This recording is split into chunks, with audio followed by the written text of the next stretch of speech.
And the first quarter is in the books. Second about ready to get underway. And a closer look here at the scoring breakdown for the Lakers. Tell you what, guys, they're showing us a lot of energy early on and racking up those fast break points. Yeah, and I've noticed also that their quick hands have led to a lot of forced turnovers. They're getting some points in transition as a result. Taking a look at Los Angeles. Nick Young is out there with Hill. Then there's Robert Sacre. Then there's Foreman. And it's Meeks in at the 2. And Doris Burke has something for us. Hey, Doris. Well, guys, for Dwight Howard, a perfect fit with head coach Kevin McHale. So often, head coaches are former point guards, but in McHale, a Hall of Fame power forward. Howard has a coach who literally see eye to eye with.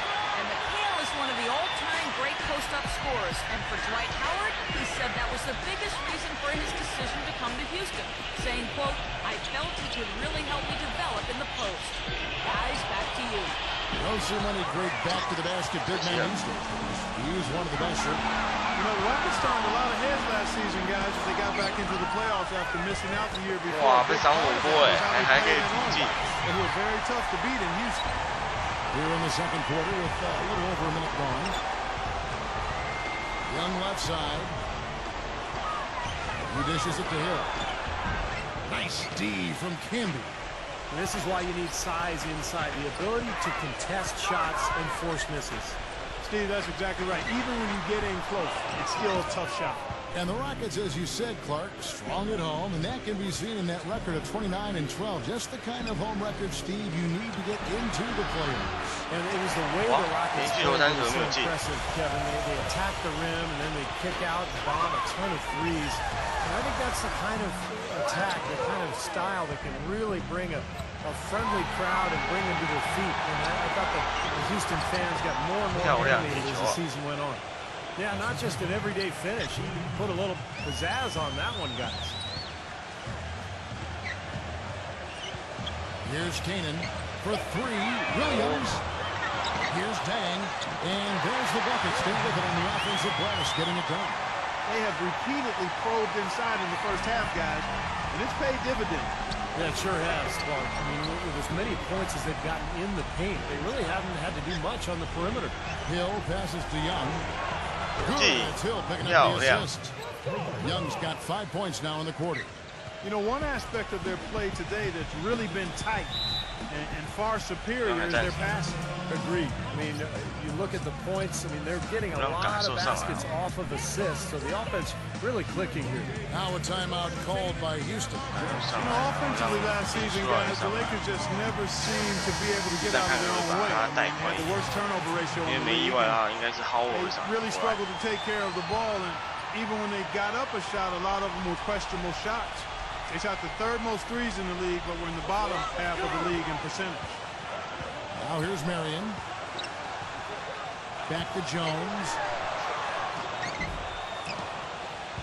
And he overshot that one, missing. And here we go with Lynn. Nobody back. And the rebound goes to Howard. And going back to the Lakers' offensive troubles last season, the worst free throw percentage, Steve, in the NBA. And obviously that's attributed directly to Dwight Howard, because the Lakers also led the league in free throw attempts. So Howard was getting hacked. He really couldn't get it going. He made about half his free throws for the season. And that just really carried over into the team's performance. From deep, Williams. No good. And the Lakers take it the other way. 13 points was their biggest lead in the game. Outside for Gasol. Elbow shot. Good. 漂亮. And now a 7-point Los Angeles lead. He is just so good from that range. Oh, you know, never mind with the height advantage. I like that they're taking it inside and taking advantage of each opportunity, Clark, to chip away at the deficit. Yeah, and doing it with the dunk is a major energizer, too. Gets the momentum going. Yeah, and I think the interior defense, as good a job offensively as we saw, the defensive presence was almost non-existent. They may see this lead disappear if they continue to give up those easy points. And so here is Houston. After Jeremy Lin hitting the 3, this is to Williams. Kicks it to Marion. And he was fouled on the way up. 2 free throws now for him. You know, well, the days of the Matrix putting up 22 and 12 with a couple of steals every night are long gone. But Shawn Marion is still a big factor for teams as he's such a solid defender with his reach and really causes problems in the passing range when he's out there. James Harden, he's checked in for Reggie Williams. Feeds it to Sacre. And it's going to be 2 free throws. Drew contact on the shot. And at 35 years of age, Shawn Marion still an outstanding rebounder, top 5 among small forwards and rebound rate last season. And inside, he's very dangerous. He's got a lot of little funky shots, little floaters and runners.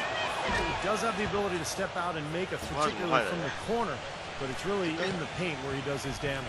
Well, it certainly had the makings of a great story. Harden versus his old team, the Rockets coming back with a big Game 5 win. If they could get Game 6, they'd be able to force that final 7th game and maybe pull off the upset. But it wasn't meant to be. Now we get a chance to check out Jeremy Lin. Last season's stats for him, 13th in steals. And he also finished in the top 20 in assists. So this is a guy who really did a nice job of sharing the ball with his teammates. And, you know, on his way to that top 15 ranking on the steals list, he really established himself as one of the toughest defensive matchups in the league. Well, going back to the Rockets in the postseason, a lot of people have hoped to get steamrolled. But Steve, they put up a solid fight and really turned some heads with how they played. Well, the easy answer was because of the Westbrook injury. That's how Houston was able to really take Oklahoma City deep into that series. But I think there's more to it than that. The Rockets have tremendous offensive firepower. I think they're gaining momentum as a franchise. And heading into this year, I think they're one of the scariest teams in the conference. The D with very little pressure on their perimeter shooters. 3 of the last 5 baskets they've allowed have been of the 3-point variety. Yeah, and unless they make some rotations and closeouts defensively, there's more to come, Clark. And Los Angeles with some changes. Kaman comes in for Robert Sacre, and Kobe is subbed in for Jody Meeks. Here's Harden. Another miss by Harden. That's something they need to do more of. Get after it on the glass. Go get those boards. Any extra possessions that you can get, either through steals or rebounds, are so critical in this game. Rockets trail by 6. Here's Beverly. Another miss by Houston. This has not at all been the kind of performance they've needed out of him. Pass to Kaman. He tries for 3. They get the rebound. Gasol kicks to Kobe. He passes to Lin. Another shot. The kick out to Young. The basket off the assist from Lin.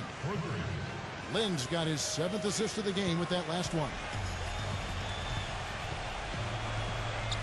Here's Beverly, defended by Lin. It's Jones on the wing. He's up against Gasol. Jones dishes to Harden. No good. That's one he knows he should have made. And here we go. Young's got it. The fast break chance. Out of bounds. Houston takes possession. While we have a chance, let's take a look at the teams that led the NBA in rebounding last season. 4th spot held by the Lakers. Well, I tell you what, Kevin, they never eased up on the boards throughout last season. I mean, they were tenacious. They persevered. They were aggressive. I mean, they went after the boards hard. Steve Nash is checked in for the Lakers. Well, one of his issues is he's a player that just does not excel at fighting through contact on his way to the rim. For the 3. And against the Lakers from deep. You know, offensively, he's just one of those guys that needs a touch of space to get his shot up. That's all. And if he runs his man off a screen or somehow finds an opening, that's it. He's going to let that thing go. And what a maestro he is as well. I can't tell you how many times I've seen him throw what looks like a blind pass. And I wonder where it's going, and suddenly it's right on target in the hands of his teammates for a basket. A chance here to catch up with the 4th member of our crew, Doris Burke. Hi, Doris. Guys, it might surprise you that when James Harden was back in college at Arizona State, he had an influence you might not guess. Former NBA player and coach Doug Collins, who often visited Phoenix. Harden said, quote, "He taught me a lot. He mentored me, told me I had to have a motor." Sort of chill. My sophomore year, the reason I came back to college was to learn to build my motor up. He was the reason for that. Guys, always great to have that kind of guidance along the way. It certainly is. Thank you, Doris. He's really dedicated himself, and we've seen the results on the court. And they're pushing it up. Shot by Young. And the rebound goes to the Rockets. And here's Jones. 14 points from him the last game against Portland. He was defensively as well. He blocked 2 shots. I thought he changed several other. Here are the Lakers. Big run right now going for him, 11-2. Nash, the pass to Keenan. Gasol. And there's the feet to Kobe. Right side, Kobe. And Young kicks to Nash. Nice ball movement here by the Lakers. 4 on the clock. Kobe goes in. That's good. Kobe's got 9. That's just run-of-the-mill for him. A typical day at the office. He's one of the more skilled offensive players out there. Young against Harden. There's the bucket. Good. 14 points for him. Offensively, he's taken a solid opening quarter and just built on it here in the second. The dish to Kobe. Nick Young on the wing. Again, Young missing. Well, I think the defense got lucky right there. I mean, he's going to make a lot more of those than he misses when he's got that much room. Here's Beverly, defended by Nash. And foul called as he misses. He'll go to the line and shoot 2. That one is on Kamen. You know, last season, a lot of folks had the Lakers picked as the super team in the West, the team that would maybe challenge Miami and LeBron, but from the start, it just never was a cohesive group, and really had one of the most disappointing seasons in the Lakers' history. You let a guy sneak by for a putback, that's going to drive a coach crazy. Nash dishes to Johnson. Good, and the assist goes to Nash. Johnson's got 5 points so far. Boy, he found the perfect spot behind the arc there. Big gap in the defense. Clark, as you said, the Lakers had a lot of lofty expectations put on them, but you never know what's going to happen when a team is put together. And Steve, they just couldn't reach that bar that was set so high for them. The expectations were so high, Kevin, but injury issues cost them all season long. Nash, Howard, Powell, and of course Kobe with the Achilles at the end of the year. And that unit only started 7 games all season together, so they never really were able to develop any chemistry. Took the opportunity when he saw it. He's got 8. And here comes Harden. There's the triple. And it would have counted had it fallen, but it's offline. We've reached the end of the first half of play. Lakers lead by 12. Stay tuned for the halftime show at Damon Bruce for all the highlights from our first half. Now, presented by Sprint. I hope you're enjoying your Thursday night in the NBA. Let's dive right into things. Los Angeles in front against Houston. They've been a terror in transition, dicing up the D on the open court. An impressive first half for Jeremy Lin. His shooting percentage off the charts right now. He's got the magic touch from the field, no question about it. And midway through, the Rockets are still alive. The outside shot just not there for them today, but that certainly hasn't stopped them from trying. We might see some adjustments after the break. James Harden has been locked in so far. He's got 17 points and is also helping set the table. Who's ready to eat?